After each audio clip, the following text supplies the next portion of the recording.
hein, qui vont être levés pour assurer la construction de ces plans miniers. C'est absolument gigantesque. Est-ce que c'est le seul sujet sur le marché de l'uranium? La réponse est non. Je vous épargnerai les différences, mais vous avez les mêmes sujets sur la conversion, vous avez les mêmes sujets sur l'enrichissement. Avec l'enrichissement, je ne vous ferai pas l'affront de dire que ce marché-là est quand même très spécifique, peu ouvert, et en tout cas, voilà, qui pose question. Sur la conversion, on a des capacités, surtout pour le Converdyne et revenus, qu'on attend qu'Orano assure la fin de son ramp-up. Donc on a une capacité pour subvenir aux besoins du marché. On a quand même une hausse à attendre, et cette hausse viendra très certainement de Converdyne et éventuellement du site de Springfield chez Westinghouse au UK. Dernier élément sur l'enrichissement. L'enrichissement est en surcapacité pour le moment, donc il n'y a pas de crainte. Le seul fait, c'est que les centrifugeuses, qu'elles soient russes, qu'elles soient chinoises, qu'elles soient néerlandaises, qu'elles soient allemandes, mais c'est les mêmes que les néerlandaises, elles ont toutes une durée de vie. Et donc dans la période de 2030 et 2040, elles doivent toutes être renouvelées. Donc là, c'est encore une fois marqué, mais il y en a pour 70 millions. Donc, quand on manipule une industrie nucléaire et le cycle de l'uranium, on manipule certes des sujets industriels tendus, complexes, à géopolitique variable et avec un impact financier non négligeable. Je reviendrai dessus si vous le souhaitez. Dernier élément, qu'est-ce qu'on voit pour 2050? Un dernier élément. Élément important, qu'est-ce qu'on voit pour 2050? On voit que l'uranium a un rôle premier à jouer dans la décarbonation. Pourquoi? Ça, je vous le mets et on ne cesse de le rappeler. Vous voyez à gauche l'empreinte carbone du nucléaire versus toutes les autres productions d'énergie. Je pense que ça vous parle à tous et toutes. On fait moins de 4 grammes, alors que les autres, vous prenez des facteurs. Voilà, des facteurs à la fois mis pour le charbon, pour le pétrole encore pire, et le gaz également. Donc il n'y a pas de sujet de compétitivité et on est bien proche de la neutralité carbone. Néanmoins, j'insiste sur ce néanmoins-là, les émissions de carbone, plus de 3/4 des émissions de carbone du nucléaire provient des activités du cycle. 3/4. C'est pas, si vous prenez le charbon, c'est la même chose. Si vous prenez l'automobile, c'est la même chose. C'est pas surprenant, mais néanmoins, ça veut dire qu'on a un travail à faire. Dans ces émissions, il y a plus de 3/4 des émissions du cycle qui proviennent de l'amont, mine, conversion et enrichissement, et spécifiquement des mines.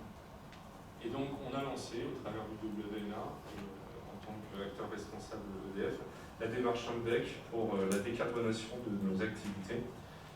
Et on embarque l'ensemble des acteurs et on a une trajectoire qui nous permet de raisonnablement dire qu'on sera à moins de 1 gramme, nous, tout le cycle. Donc c'est-à-dire encore moins pour le nucléaire, à 2050. Quelles sont les émissions de CO2 qui vont être visées? L'électricité carbonée. Donc c'est très bien de le faire en France, d'avoir l'enrichissement et de la conversion. Quand vous le faites dans d'autres pays du monde, les mix énergétiques jouent naturellement en leur défaveur. Le deuxième, c'est le diesel, c'est les engins miniers, c'est les chauffages dans les mines. Là, pareil, on renverra sur la période 2040-2050 où il y aura des solutions, soit des trucks à hydrogène, soit de l'électrification.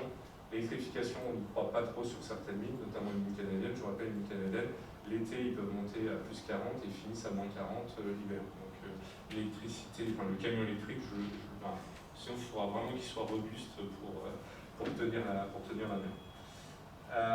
Dernier élément, la chaleur industrielle, la production d'acide sulfurique nécessaire aux mines d'ISL et la chaudière fuel de La Haye. Ça, on va pouvoir le gommer puisqu'ils sont passés en chaudière électrique cette année. En tout cas, on a identifié tous nos leviers, on sait qu'il y a des solutions, on sait que ça va prendre du temps, mais on sait que c'est un travail. L'uranium sera bas carbone en 2050. Dernier élément, et ça je ne vais pas vous faire offense, principal élément et atout de notre cycle de l'uranium, c'est le recyclage. Le recyclage, on en a parlé, c'est le 95% de recyclage de l'uranium de retraitement, 1% de plutonium et 4% qui partent en déchets. La filière d'uranium de retraitement très compétitive sur les émissions de carbone, on vous l'a mis, une tranche d'uranium naturel c'est 3,89 g, Une tranche de MOX, c'est 3,50 de plutonium, pardon. Une tranche dure en situation actuelle, c'est-à-dire avec la Russie, notamment les Pays-Bas, c'est 2,63 grammes. Et si on le faisait en France, ça serait 1,95, grâce au parc nucléaire français. L'avantage de tout ça, c'est quoi? On revient aux enjeux de souveraineté. On a le bonheur d'avoir un stock de 24 000 tonnes. 24 000 tonnes, ça représente plus de 4 années de production de notre parc. Voilà, donc nous avons une mine souveraine en France qui nous permet de subvenir s'il y a le moindre secousse, on va dire, géopolitique sur le marché de l'uranium.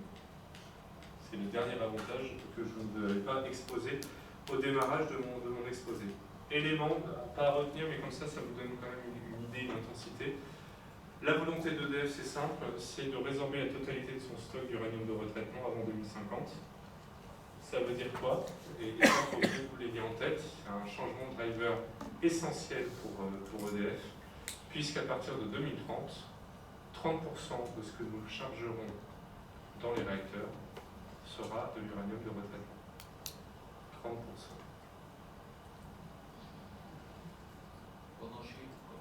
Comment? Qu'on enrichira où? Alors en 2050, on pourra en parler, on va diversifier. Donc on enrichit où aujourd'hui? Alors on convertit aujourd'hui en Russie, c'est simple, la seule usine de conversion d'uranium de traitement dans le monde est en Russie. Les usines d'enrichissement, il y en a en Russie, mais on a fait monter notre partenaire Urenco, qui a toutes les centrifugeuses aux Pays-Bas, en Allemagne, en Angleterre et aux États-Unis. On a sur le site d'Almelo aux Pays-Bas une cascade de centrifugeuses dédiée, capable de nous faire l'enrichissement d'uranium de retraitement. Voilà. Je prendrai votre question de pourquoi pas en France, on en parlera et ça sera sur la diversification qui sera en cours dans les prochaines années. Je sais bien que la filière d'uranium de retraitement, vous m'avez posé la question de 2050, là ça sera un uranium où il y aura de l'uranium de retraitement en France parce que c'est une vraie filière. Je finirai parce qu'après je veux vraiment garder du temps pour vos questions parce que je vous sais prolixe. On s'est posé la question de quelles sont les conditions de réussite d'un approvisionnement sécurisé et responsable en uranium dans les prochaines décennies. Premier élément, et ça c'est ce qu'on essaye de mettre ça en règle d'or sur le marché, c'est d'avoir une offre diversifiée. On a trop été dépendant, surtout certains pays, trop été dépendant d'une origine en particulier. Donc ça ne mise en rien les aléas géopolitiques. Le deuxième élément, c'est un point important, c'est qu'on essaye de convertir les acteurs du marché à la vision d'EDF qui est que nous avons besoin d'avoir de partenariats à long terme. Je vous rappelle, il y a 150 milliards d'investissements à faire. Ces 150 milliards, s'il y a quelqu'un dans la salle qui pense qu'un investisseur privé va investir sans contrat long terme qui sécurise les investissements, typiquement, on ne le fait pas pour perdre. Pas demander à des acteurs de marché de le faire. Donc ça veut dire qu'on a un vrai changement de mindset et ça c'est très important et un travail de long terme à faire avec les anglo-saxons puisque typiquement les Américains contractualisés à 3 ans. Nous on a des contrats de 20 ans. Donc ça permet de donner de la visibilité aux investisseurs. Troisième point, se mobiliser tous sur la performance environnementale. On a déjà commencé à mettre un bonus pour quelqu'un qui nous produisait de l'uranium bas carbone. Je pense qu'on va continuer. Et on va faire une vraie différence entre l'uranium qui serait très consommateur de carbone et celui qui est plutôt vertueux. Et ça, on souhaiterait que ça devienne un tronc du marché, donc dans l'arbre, et pas une petite guirlande qu'on affiche en rapport IEJ, pour être clair. Dernier élément, on veut convertir, et ça c'est notre enjeu, on veut convertir le plus grand nombre au recyclage, puisque nous avons une mine souveraine mondiale extraordinaire de 450 000 tonnes d'uranium de retraitement qui est présent. Donc si tous les pays commençaient à retraiter, on n'aurait absolument pas de problématique de géopolitique. Accessoirement, ça voudrait dire qu'on adopte notre modèle et c'est un élément très important. Pourquoi? Parce que être différent, c'est bien quand on a raison. Et là, pour le coup, sur le cycle de l'uranium, on a raison. Toutefois, je prends un exemple très concret. Est-ce que vous n'avez pas entendu parler du sujet des ATF? Les ATF. Accident Tolerant Fuel. Donc l'excellente idée de la Commission européenne a été de dire les investissements verts, on peut le dire comme ça, seront dédiés au nucléaire, mais si et seulement si les combustibles sont ATF. Donc, c'est bien ça, donc, résultat imposé à tout le monde ces éléments-là. Donc, naturellement, nous avons fait la démonstration avec la SN que les combustibles que l'on charge actuellement dans nos réacteurs sont des ATF. Néanmoins, on mit dans la taxonomie quelque chose qui est l'opérateur doit être dans le best in class. Okay. Le best in class, c'est quoi? Certains parlent de IATF, Enhanced Accident Tolerant Fuel. C'est quoi? C'est simplement des gaines chromées et des pastilles chromées. C'est bien? C'est bien.